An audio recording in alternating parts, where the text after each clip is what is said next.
at like 2 a.m. USA time when I was hanging out in London because I wanted to get that contract in and get that client going. And I actually made like a few $1,000s from that client before I even got home, which I went from London to Paris and then went home. The whole trip was about 10 days.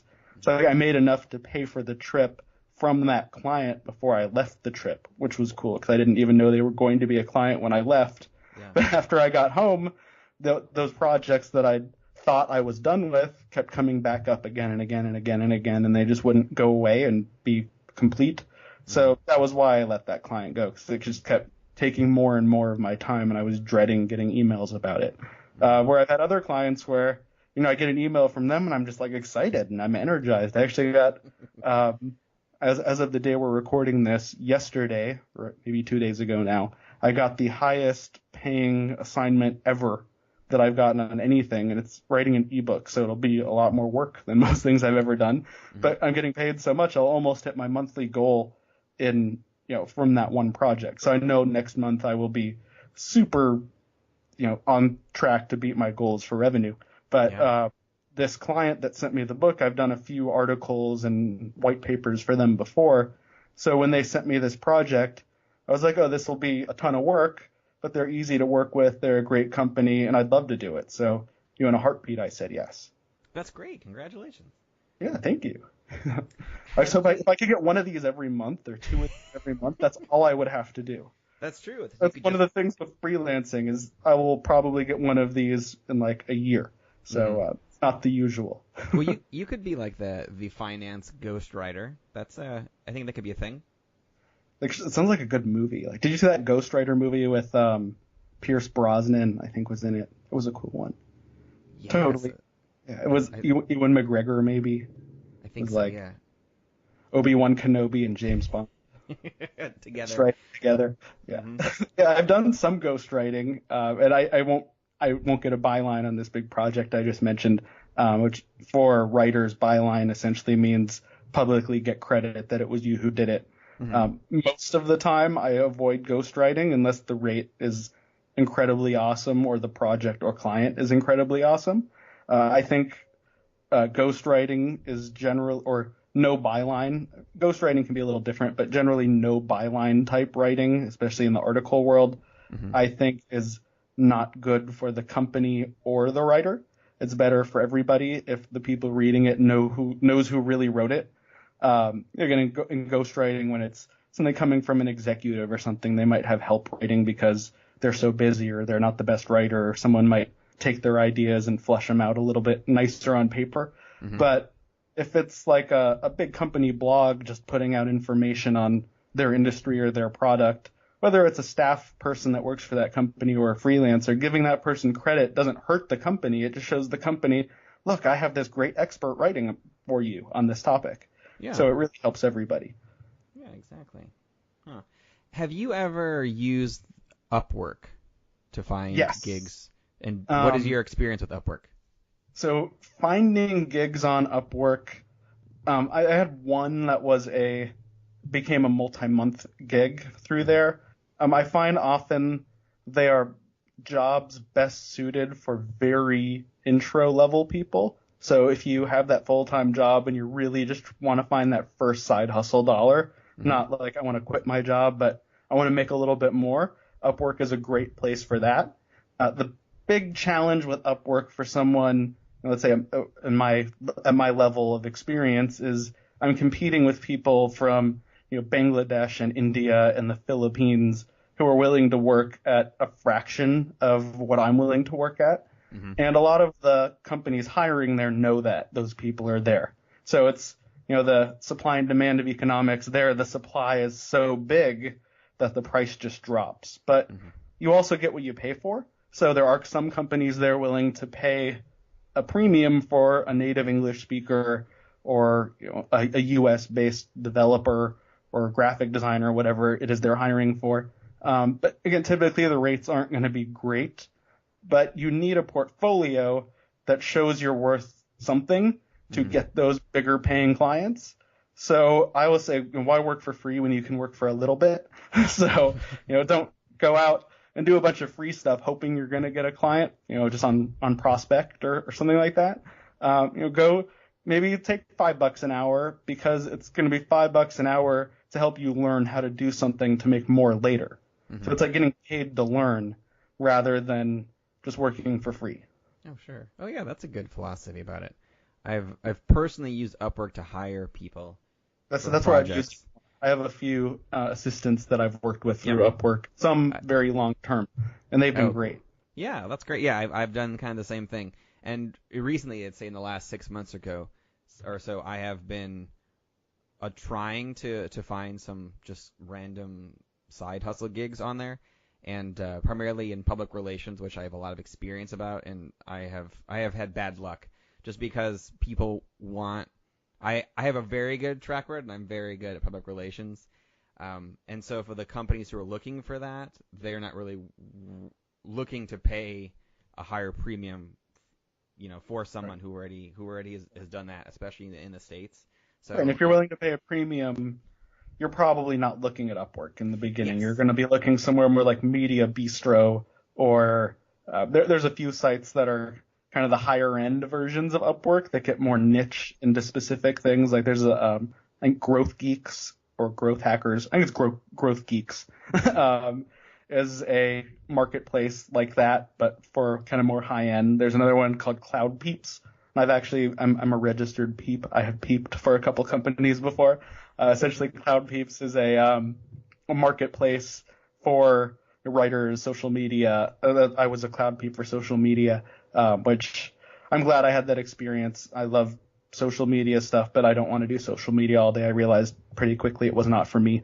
But I made a few $1,000s figuring that out. So it wasn't like I was just trying it to see. Yeah. Oh, that's good. I have never heard of those, so I'm definitely going to check those out, because you're right. I've had bad luck with Upwork, so definitely need to look at a different area for that. I've also seen lately a place that I've seen surprising successes is Fiverr. I've done a few Fiverr gigs. One thing there was a point I said I want to be like Tiesto and be the biggest DJ in the world. Actually, I saw Tiesto, fun story, with my best friend back in Denver. And I remember it was like the week before Thanksgiving, and I said to him, I pointed at Tiesto, I said, in less than a year, that's going to be me. And 3 months later, for my birthday, it was my second birthday having a full-time grown-up job. And I had always wanted DJ gear, like a homeschool, like old style beat matching, the whole thing. But in high school and college, I didn't have any money to buy like a $2,000 mixer. I'm like, that's crazy. And I was like, you know what? I have a job now. I can buy a mixer if I want. So for my birthday, I bought myself a $2,000 mixer. There's a newer one now. The one I have is called the Tractor S4. And I've played in some nightclubs that Tiesto has played in, not on the same night, but I feel vindicated because of that. And when I got that, I was like, well, how can I make money from this? Because I just spent a bunch of money. I want to make some back. If I make enough money, I can write this off as a business expense, not just like a hobby thing that I bought myself. So I really wanted to make a business out of it. And I went on Fiverr and I said, for $5, I will make you a 45-minute DJ set, which was something I was going to do anyway. Like I wanted to make lots of 45-minute DJ sets. Like that's how you learn how to DJ, right? Like you go to your living room, or if you're in high school, your bedroom. But I was big enough to have my own apartment, so my living room. And was just like playing, and I had my friends over and we'd have beers, and that's how you learn how it all works, just by doing. I thought, well, I might as well make $5 for doing this. So I actually sold a few sets that I recorded for 45 minutes and uploaded it to with the MP3 to Fiverr, and Fiverr takes out their fee, and so did I think PayPal at the time. So I got my $4, and but I made like $12, like trying to learn how to DJ. Again, it's a cool thing. But now Fiverr has add-on services where like I hired someone to do I run a speaker event called Ignite. It's like TED Talks on speed. Listeners, if you're not familiar, there's probably one in your city. If you're in a big enough city or near one, check it out. They're super fun. So I've been to a bunch of different Ignites, and I run an Ignite at FinCon, and I'm actually this year going to be running one at Podcast Movement. So me running FinCon Ignites at conferences is growing a little bit, kind of fun. But I record all the videos of all the speakers and need to get them edited. And I figure, well, I'll go to Fiverr and maybe someone will edit it for $5. And I found someone who had an upsell that he was actually, I think, in Scotland. So he wasn't even, he was like 12 time zones away. And he was like, well, I'll do the whole thing for like $150. I'll do all of these videos for you. I'm like, oh, I did the math, figured out the cost per video. I'm like, oh, this is great. So he made a bunch of money. I got a great deal on something. It was a lot more than $5.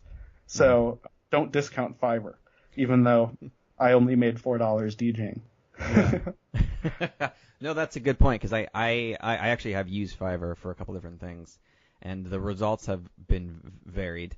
But yeah, that's good to know that now they do the upsell thing, because I know that a few tech companies that I have been chatting with recently, they had a lot of video work and editing work all on Fiverr, and they were really excited about the results. So it's definitely worth it. Yeah, it's worth checking out. Yeah. So with your own business itself, since now you've transitioned from a full-time gig to what you're doing now, do you have daily routines or rituals or ways that you manage your time and focus? For me, it's all about systems and tools. I have to create things or setups that I don't have to think about the work getting done. It'll just kind of happen. And obviously, articles don't just happen to get written. I do put work in, but I set up my day and my systems. Like I use Asana a lot. Another tool similar is Trello, but Asana for me is the best, and it's free. That lets me collaborate with I have a virtual assistant who I just brought on a couple months ago who's US based, and a couple from Upwork that do some stuff for my podcast. So we all coordinate on there. I actually have one of my clients who's on Asana, so I work with them on Asana also. There's a lot of cool collaboration that happens there. Gmail has for a long time been a nerve center for me. I'm a big Inbox Zero fan, and I'm not as good at having Inbox Zero as I would like to be. So I'm trying to move my nerve center out of my inbox into Asana. That's just something I'm working on right now. Hopefully that'll help me get more productive. But I collaborate with so many people throughout the day that just having the right tools in place to do that, which is, like I said, Asana, Dropbox, Google Drive, those types of tools, Slack, that let you work with people wherever they are in the world, like in your situation from Boston to San Francisco. The things that let you just really quickly communicate with people and get things done, those have been huge for me. But otherwise, it's just trying to find a quiet place, which is very hard in my current situation in a 2-bedroom apartment with 2 dogs and a baby. We actually bought a house. We're moving in. We get the keys in 18 days. So by the time all of you hear this, I will have moved. But at this point, I'm really excited about moving into my own home office again, where I'm not working at a kitchen table with a 1-year-old who comes up and pulls on your pant leg going, dada, dada, dada, when you're trying to write. I'll have a door that closes. So my big plan when I make that jump to get more productive is to go back to a 2-screen setup, 2 monitors. I had 2 monitors at most of the jobs I've had, and I'm a huge tech nerd. I built a media center computer that's sitting in my living room right now. So the tech part of it's easy. So I just know having double the screen space is going to help me get a lot more done quicker, because then I can look at something on one screen and work on the other. Where right now on my 13-inch MacBook Pro, there's a lot of flipping back and forth that eats up my time. Mm-hmm. I do a lot of micro to-do lists in Asana, but I would like to get back to a big whiteboard. Actually, I had an office at one of my jobs that I had a floor-to-ceiling whiteboard that was about 4 or 5 feet wide, which was really cool. Yeah. So we could just write all sorts of things, and they let us write on our windows with dry erase markers. So I had an inside office. My window looked out into a hallway. Wasn't that exciting, but I wrote my main big to-do list on that window, which I actually might do. And I told my wife I might paint chalkboard or dry erase stuff on one of the walls, so I can just write on the wall. Mm-hmm. So I think having a big, here's my main high-level projects I'd like to get done that I can look at constantly and be reminded these are the things to focus on, and then jump into the computer and get into Asana for the details. I think that will help my flow better than where I am today, which is just trying to juggle all those big projects in my head. And I use the the sticky notes program. I used to use the Windows one. Now I use the Mac one. They pretty much work the same. Where I just like take notes as I go throughout the day of things I want to remember. So I have them written there, but my notes get so, I have like